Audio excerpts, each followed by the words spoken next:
Celebrate చేసుకుంటున్నాం.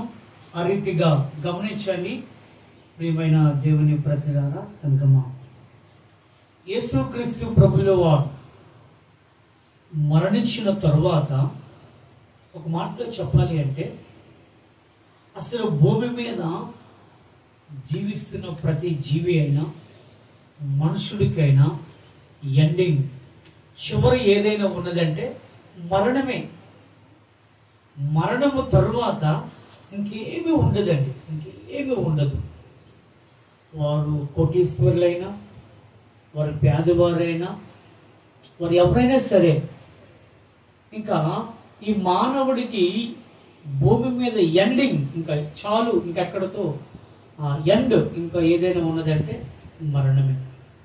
ఒకవేళ ఆయుష్ ఉంటే ఏ పనులను మనం చేసుకోగలుగుతాం, కానీ మరణించిన తర్వాత మాత్రం ఏ పనులు చేయలేం. అయితే యేసుక్రీస్తు ప్రభు దేవుడు మరణించిన తర్వాత కూడా నేను చెప్పబోయే మాట ఏమనగా 40 దినాలు ఆయన భూమి మీద సజీవముగా ఉన్నాడు. ఈ రోజున 40 దినాలు ప్రత్యేకతలు యేసుక్రీస్తు ప్రభుల వారు మరణించిన తర్వాత కూడా 40 దినాలు భూమి మీద ఆయన సజీవంగా ఉన్నారు. గమనించండి, ఇక మరణం అయిపోయింది అంటే అక్కడతో ఇంక ఎండ్. బాధపడతాం. మరణించిన తర్వాత ఆ మహనీయులు చేసిన పనులను గుర్తు చేసుకుంటాం, కొనియాడుతాం. పలానా వ్యక్తి బ్రతికిన కాలము ఏమండి ఎన్నో మంచి పనులు చేశాడు, అనేక మందిని ఆదుకున్నాడు, సహాయము చేశాడు.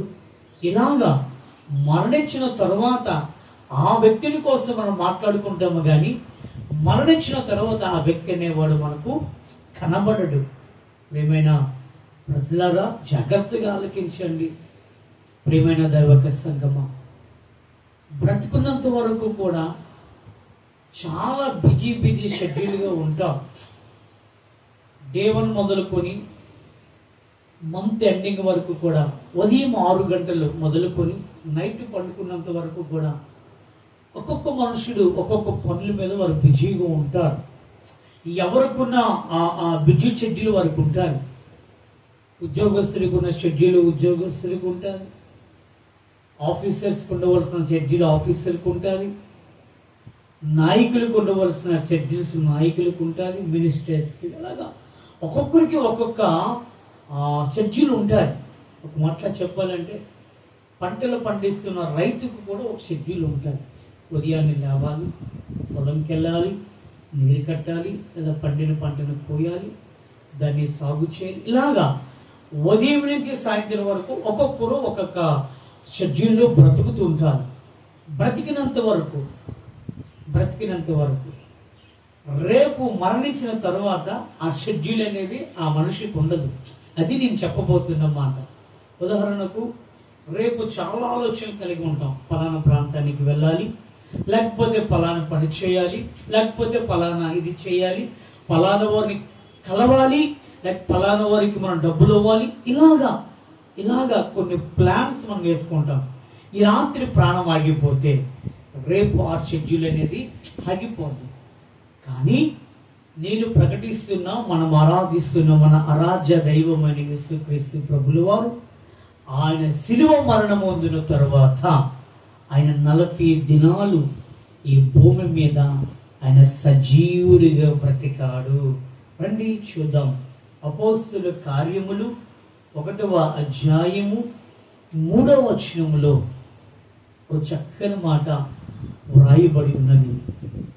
అపోస్తలుల కార్యములు 1వ అధ్యాయం 3వ వచనం గమనించగలిగినట్లయితే అక్కడ ఒక మాట వ్రాయబడి ఉన్నది. ఆయన శ్రమ చదవండి.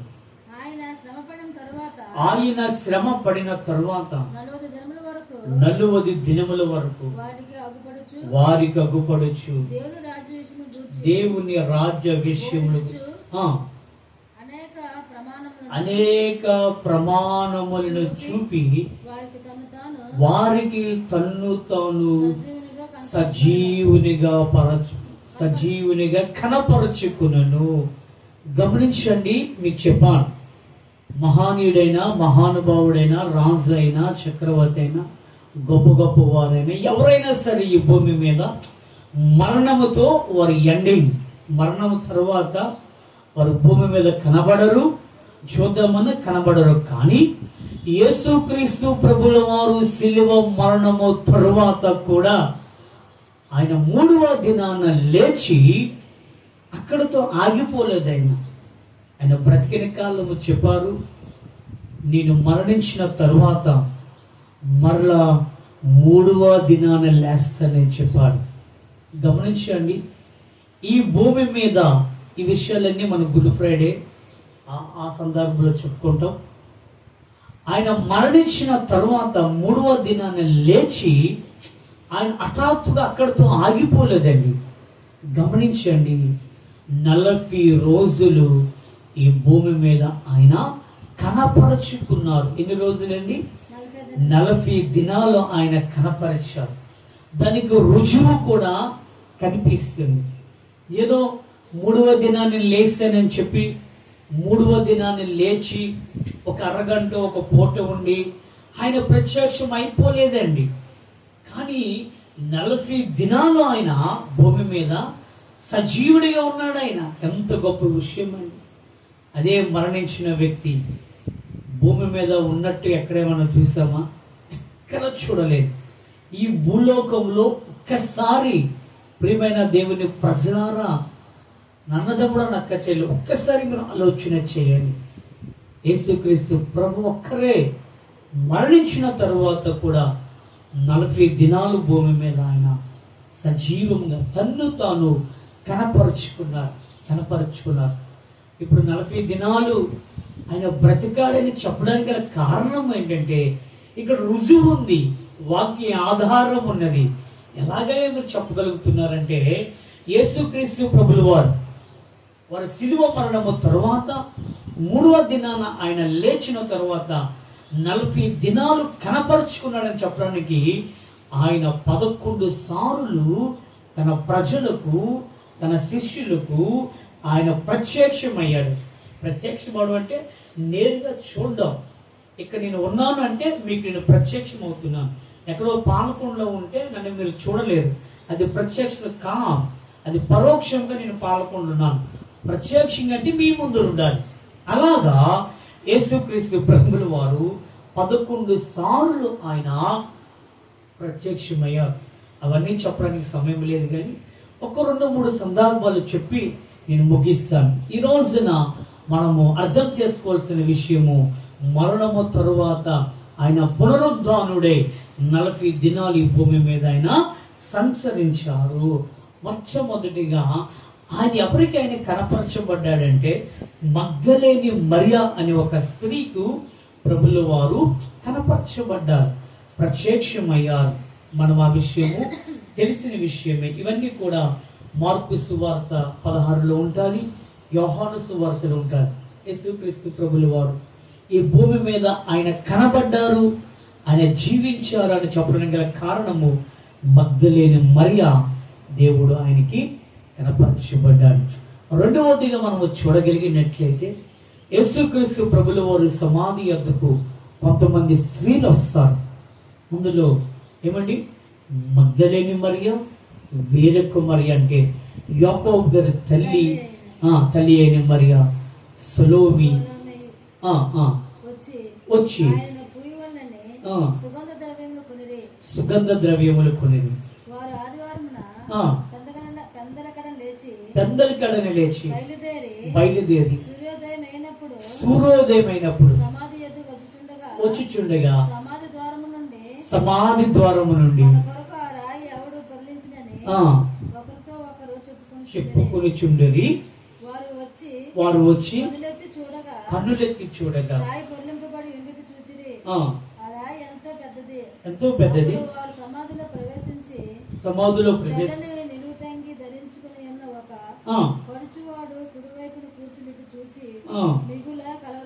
కలవరపడి అందుకతడు కలవరపడుకుడి, సిలువ వేయబడిన నజరేయుడైన యేసు మీరు వెతుకుచున్నారు.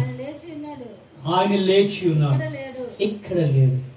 ఇలాగా మనం గమనించగలిగినట్లయితే మగ్దలేని మరియకు ప్రభులు వారు ప్రత్యక్షమవుతారు.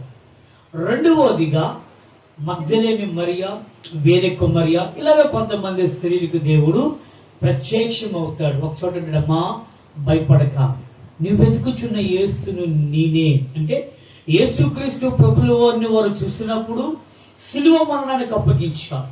వారు చూస్తుండగానే యేసుక్రీస్తు ప్రభుల వారు ఆయన మరణం పొందారు. ఆయన యొక్క ఆ శరీరాన్ని తీసుకొచ్చి సమాధి చేశారు, రాయిని చేశారు. వీరు కనులారా చూశారు. అయితే ఆదివారం ప్రభు చెప్పినట్లుగా వారు వెళ్ళినప్పుడు ఆ సమాధులు ఆయన లేనప్పుడు ఆయనే వారితో కనబడమ్మా, సిలువ వేయబడిన యేసును నేనే నజరేయుడైన యేసునని వారికి తన్ను తాను కనపరుచుకుంటున్నాడు, ప్రత్యక్షపరుచుకుంటున్నాడు. ఇలాగా 40 దినాలు అనేక సందర్భాలు ఒక చోటన శిష్యులందరూ ఉంటారు. వారు దగ్గరికి వెళ్ళి కనపరచబడతారు. తోమ చేయి పెడితే గాని ఆ గాయాల్లో నమ్మలేడు. మూడవదిగా మనం చూస్తే ఎమ్మాయ అనే గ్రామానికి 2 వ్యక్తులు నడుచుకుంటూ వెళ్తున్నప్పుడు వారితో కూడా సజీవుడైన యేసుక్రీస్తు ప్రభుల వారు నడుచుకుంటూ మాట్లాడుకుంటూ వెళ్తూ ఉంటారు. గమనించండి, ఆయన ఒక మాయిలాగో ఏదో ఒక దీనిలాగా కనబడలేదైనా ఆయన నేరుగా కనపడ్డారు. ఆ అమ్మాయి గ్రామానికి వెళ్తున్న కొంతమంది 2 వ్యక్తులు చూసి తదుపరి వారు గ్రహించారు, ఇదిగో ఈయనే నజరేయుడైన యేసయ్య. అంటే వారు చూశారు, ప్రత్యక్షంగా వారు చూశారు కనుక యేసుక్రీస్తు ప్రభుని వరలా వారు తెలుసుకుని. ఇలాగా శిష్యులు చేపల పడ్డానికి వెళ్ళినప్పుడు కూడా వారికి కనపరచబడ్డారు. వారితో పాటు ఆహారం చేపను కూడా పూజిస్తారు. ఇలాగా అనేకమైన రుజువులు కనిపించాయి. 40 దినాలు యేసుక్రీస్తు ప్రభుల వారు మరణము తర్వాత ఆయన 3వ దినాన్ని లేచి 40 దినాలు భూమి మీద ఆయన జీవించారు. ఇది దేనికి మనకు సాదృశ్యం కనిపిస్తుందంటే ఇది నిరీక్షణకు సాదృశ్యము, లేదా ఇది ప్రత్యక్షతకు సాదృశ్యంగా మనము చూడగలుగుతున్నాం. ఏంటి ఈ నిరీక్షణ అంటే యేసుక్రీస్తు ప్రభుల వారు మరణించారు, తిరిగి లేచారు. ఆయన 40 దినాలు అయిన తర్వాత వారిని బేతనీ అనబడిన ఆ స్థలానికి తీసుకువెళ్ళి ఒలీవలు అనబడిన కొండపైన ఆయన ఆరోహణమవుతూ ఆయన చెప్తున్న మాట, ఇదిగో మీరు కలవరపడకండి, నేను వెళ్తున్నాను.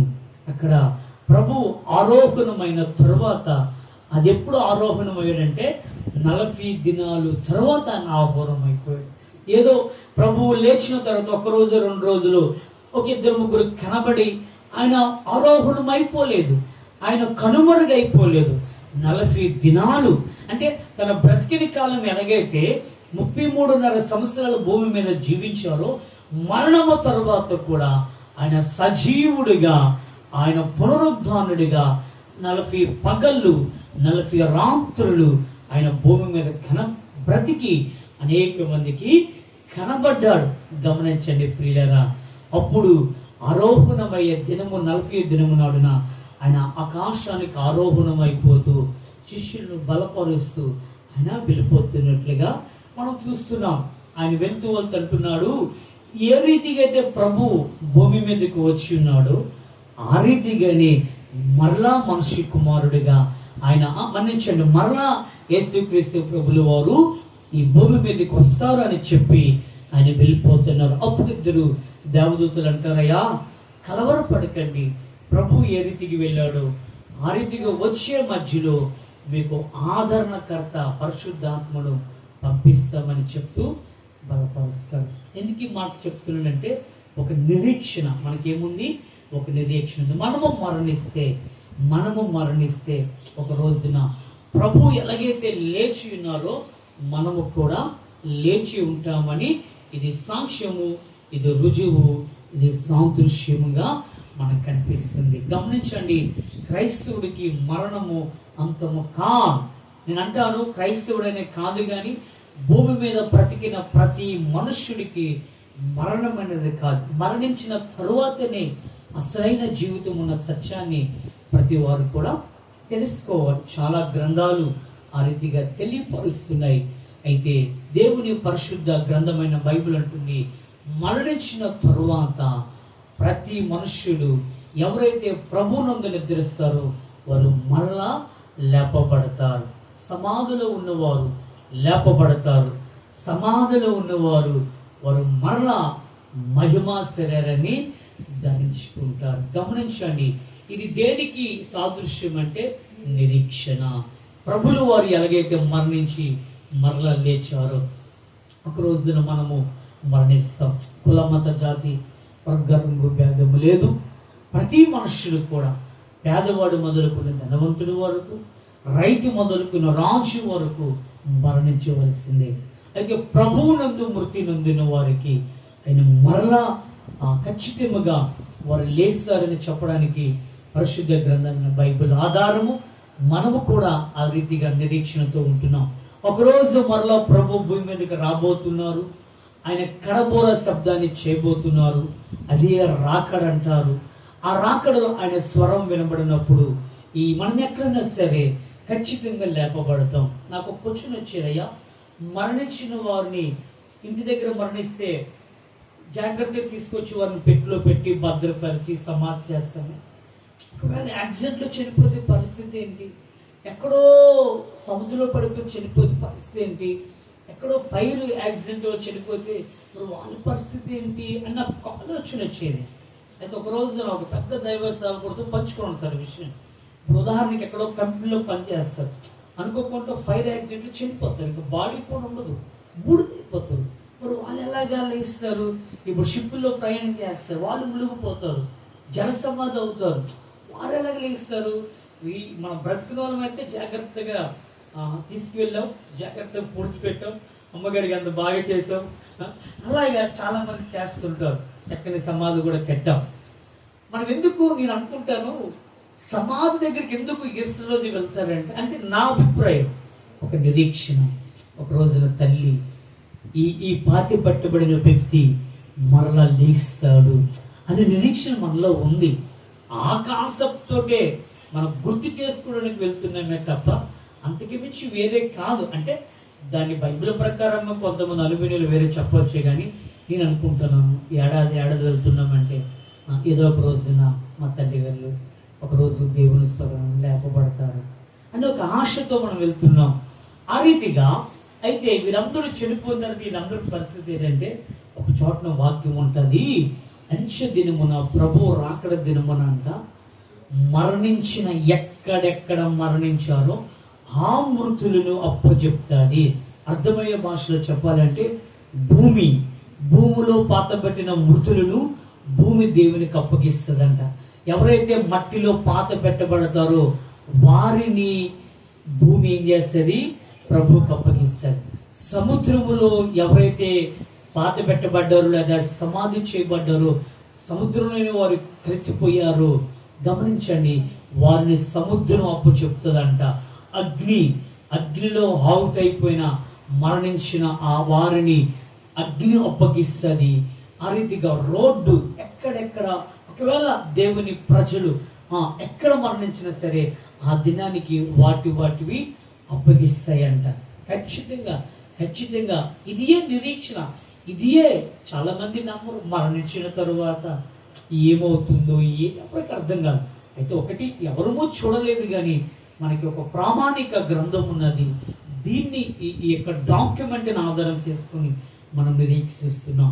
క్రైస్తవుడిగా అసలు ఏమైనా ఉన్నదంటే విశ్వాసము, నిరీక్షణ, ఈ రెండింటి మీదే క్రైస్తవుడి యొక్క జీవితం ఆధారపడి ఉంటుంది, కానీ ఇంకొకటి ఉండదు. నిరీక్షణ ఒక రోజు రాబోతుంది. మనము ప్రభు అంటాడు, నేను ఎలాగైతే మృతులో నుండి లేపబడ్డానో మీరు కూడా ఒక రోజున లేపబడతారు. ఆ రీతిగా మనకు ఒక నిరీక్షణ ఏంటంటే, మరణించిన తరువాత ప్రభు ఎలాగైతే 3వ దినం లేచారు, మనం 3వ దినం అని కాదు, కానీ ప్రభు రాకడ వస్తుంది. ఆయన నియమిత దినం వచ్చినప్పుడు మనము లేపబడతామనే నిరీక్షణ ఉంటుంది. మొట్టమొదటిగా ప్రభు రాకడ వచ్చేటప్పుడు లేపబడిన వారు ఎవరన్నా అంటే పాత పెట్టబడిన వారే మొట్టమొదటిగా లేపబడతారని నేను విన్నాను. బైబిల్ కూడా ఆ రీతిగా సెలవిస్తుంది. ప్రియమైన దైవక సంగమా, వారు ఈ ఎముకలు మరలా ఒక ఎముక మరి ఏ రీతిగా అది ఉంటుందో మనకే తెలియదు. కానీ ఒకటి మాత్రం వాస్తవం, అంటే లేపబడ్డం అంటే మనలాగా మరలా మానవులుగా రక్త మాంసాలతో లేపబడరు, కానీ మహిమా ధ్యానము చేత వారు లేపబడతారు. దీనికి నమ్మాలి. ఎందుకంటే ఒక రోజున ఎహెజ్కేలు ప్రవక్తతో దేవుని ఆత్మ మాట్లాడతాడు, నువ్వు ఆ లోయ వద్దకు వెళ్ళు, ఎండిన ఎముకలతో నువ్వు మాట్లాడు. ఆ మాట్లాడినప్పుడు ఆ ప్రవక్త ప్రవచించినప్పుడు ఆ లోయలోని ఎముకలు ఒకదానికొకటి లేచి మాంసము ధరించుకుని అక్కడ నిలవబడినట్లుగా, ఎండిన ఎముకలకు జీవం వచ్చినట్లుగా మనం చూస్తున్నాం. నేను అదే నమ్ముతా. ఒక రోజున అదే దేవుడు వాక్కు బయలువెడి వస్తుంది. సమాధిలో ఉన్నవారు, ఎక్కడ ఉన్నవారు కూడా ఆ రీతిగా మహిమ దేహాన్ని ధరించుకుంటారు. ఎందుకంటే ఆయన మాటలో అటువంటి శక్తి ఉన్నదండి. ఆయన మాట చేతే భూమి ఆకాశంలో సృజించాడు. ఆయన మాట చేతే సూర్య చంద్ర నక్షత్రంలో, ఆయన మాట చేతే ఈ సర్వ సృష్టిని, మానవుడిని అందరినీ కూడా, ఆయన మానవుడిని కాదు కానీ ఈ సృష్టి అంతను కూడా ఆయన మాట చేత ఏం చేశాడండి, ఆయన సృష్టించి. ఆ మాటకి అటువంటి శక్తి ఉన్నది అని నేను నమ్మొచ్చున్నాను. ఆ రీతిగా ఈ రోజున యేసుక్రీస్తు ప్రభుల వారు ఈ 40 దినముల తర్వాత ఆయన ఆరోహణమైనప్పుడు ఏ రీతిగా అయితే ఆ మాట చెప్పాడు, నేను మరలా వస్తానని ఎలాగైతే చెప్పాడో మనం నమ్మాలి. ఆ నిరీక్షణ కలిగి మనం ఉండాలి. ఈ 40 దినాలు ఈ రీతిగా మనము ఈ భక్తి శ్రద్ధలతో ప్రభువుని కనపరుస్తున్నామంటే నమ్మండి సంఘమా, ఒకరోజు రాబోతుంది ప్రభు వల్లే మనము కూడా లేపబడతాం. ఇది క్రైస్తవ నియమము. ఇది క్రైస్తవునికి దేవుడిచ్చిన గొప్ప భరోసా. నా మట్టుకు నాకైతే ఎప్పుడు ధైర్యంగా ఉంటాడు. చాలా మంది కలవరపడిపోతారు మరణించిన తర్వాత. అయ్యో నేను మరణిస్తున్నాను, నా ఆస్తి ఏమైపోద్ది, నా ఇల్లు ఏమైపోద్ది, నా పిల్లలు ఏమైపోతారు. ఏమండి, చిన్న పిల్లలు ఎలా బ్రతుకుతారని కొంతమంది మరణించినప్పుడు కలవరం చెందిపోతారు. అందుకే పెద్దవాళ్ళు మరణిస్తున్నప్పుడు ఏమంటారు తెలుసా, అమ్మా నేను చనిపోతున్నాను, నా బిడ్డని నువ్వు పెళ్లి చేసుకో, ఇలా కొన్ని మాటలు చెప్పి వారు వెళ్ళిపోతూ ఉంటారు. చాలా మంది కలవరం చెందిపోతారు. అయ్యో నేను మరణిస్తే నా భర్త ఎలా బ్రతుకుతాడు, నేను మరణిస్తే నా భార్య ఎలాగుంటుంది, నా పిల్లలు ఎలాగుంటారు. ఇది సహజమే, ప్రతి మానవుడికి ఉన్నదే.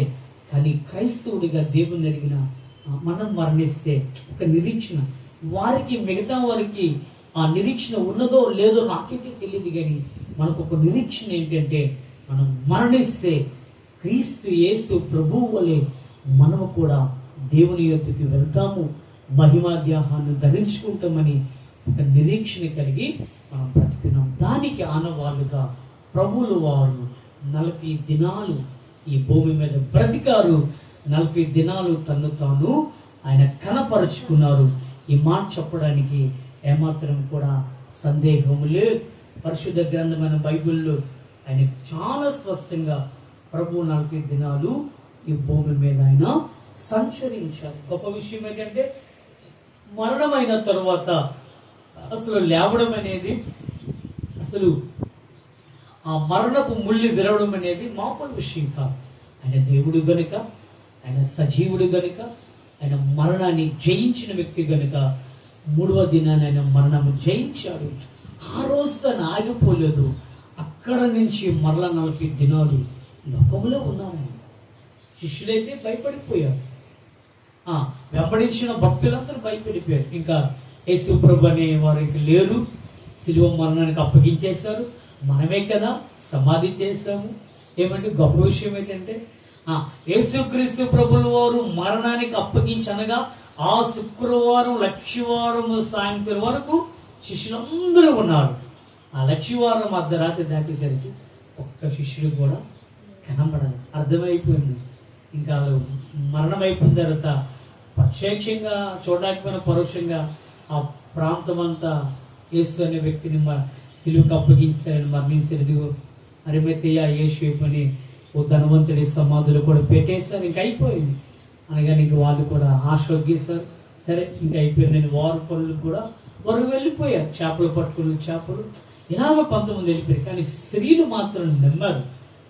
యేసయ్య ఆదివారం నాడున లెగిస్తానని చెప్పారు కదా, సమాధి నుంచి వస్తామాట. ఆ నిరీక్షణతో వారు ఉదయాన్ని వెళ్ళారు.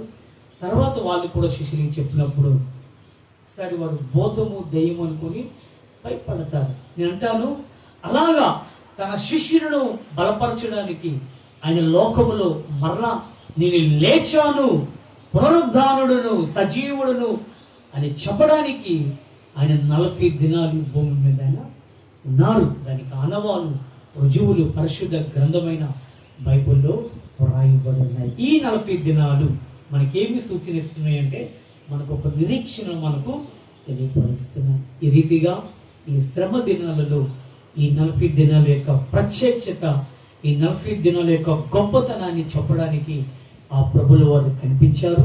నాకు తెలిసి పరిశుద్ధ గ్రంథములో ఈ 6 సందర్భాలలో ఈ 40 దినాల యొక్క ప్రాముఖ్యత అనేది కనిపించింది. ప్రభు చిత్తమైతే వచ్చే వారం నాడున ఆయన యొక్క మరణము గుర్చిన ఎందుకు ప్రభుల వారు మరణించారు అనే విషయాలు మీకు నేను చెప్పాలని ఆశపడుతూ, ఈ 40 దినాలు భక్తులు ఎలాగైతే వారు ఎలాగైతే 40 దినాల తర్వాత వారు ఏ ఆశీర్వాదాన్ని పొందుకున్నారో, ఏ మేలును పొందుకున్నారో, ఏ దీవెను పొందుకున్నారో, నేనంటాను ఎక్కడ ఏ ప్రజలు ఏ సంఘంలో ఈ 40 దినాలు ప్రభు కొరకు నిలవబడ్డారు. ఒకరా ఇద్దరా 100 200 కాదు, కానీ ప్రభు అంటున్నాడు, 2 3 ఎక్కడ నామాన్ని ప్రార్థన చేసినా నేను ఉండే దేవుణ్ణి అన్నాడు. కనుక ఈ 40 దినాలు మన సంఘంలో కూడా ఈ 40 దినాలు ప్రార్థన తర్వాత ఈ 40 దినాలు ప్రత్యేకతలు ఎలాగైతే మనము చూస్తామో నమ్మండి, ఖచ్చితంగా మనము మన సంఘము కూడా చూచుదుము గాక. చివరగా ఈ 40 దినాలు ప్రత్యేకతకు ఉన్న ఉద్దేశం ఏమిటంటే, ఒకరోజు మనము పరలోకముకు వెళ్ళబోతున్నాం, ఆయన చూడబోతున్నాం. ఆ నిరీక్షణ దేవుడు మనకి, మన సంఘానికి, మన కుటుంబానికి దేవుడు ఇచ్చేదును గాక. ఆమెను ప్రార్థన చేసుకుందాం. ఆ రీతిగా దయచేసి కళ్ళు మూసుకోండి, చిన్న ప్రార్థన చేసుకుని ముగించుకుందాం.